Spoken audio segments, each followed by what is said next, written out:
Hello बच्चों, हिंदी अभ्यास में आपका स्वागत है।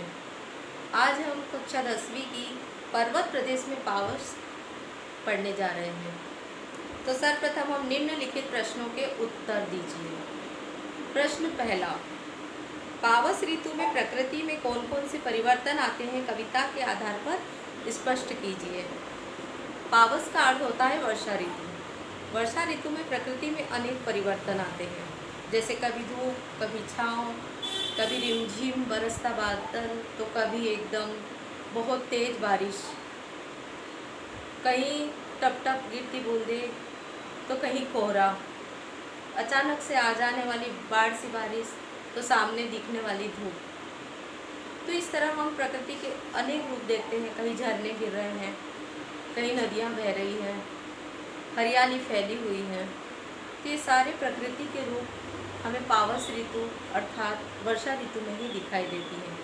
तो कवि का यहाँ तात्पर्य पावस ऋतु में प्रकृति में परिवर्तित होने वाले रूपों से है।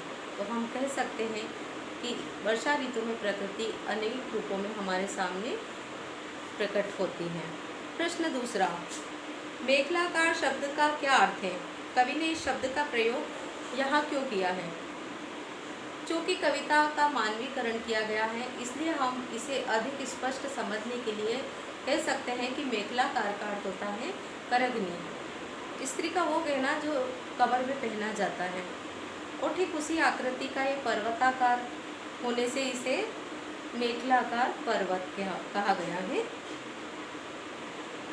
तो कवि ने इस शब्द का प्रयोग यहाँ सिर्फ इसका मानवीकरण करने के लिए ही किया गया है। प्रश्न तीसरा, सहस्रदक सुमन से क्या तात्पर्य है? कवि ने इस पद का प्रयोग किसके लिए किया है? चूँकि मानवीकरण होने की वजह से प्रश्न तीसरे में भी सुमन को द्रग कहा गया है। तो जो पहाड़ अपना विशाल का आकार या कहें कि सुंदरता को निहारने के लिए अपने नेत्र, जिसे सुमन कहा गया है, से अपनी छवि को देख रहा है। अर्थ हुआ कि पहाड़, विशालकाय पहाड़ अपनी सुंदरता को निहारने के लिए अपने सुमन रूपी द्रग से देख रहा है।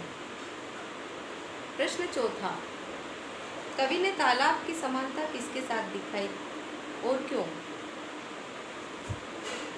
तालाब को दर्पण कहा गया है क्योंकि वो इतना शांत है कि उसमें हम हमारी छवि आसानी से देख सकते हैं। तो इससे अच्छी और उपमा कोई हो नहीं सकती कि एकदम शांत पड़ा हुआ तालाब और उसे हम दर्पण कहें।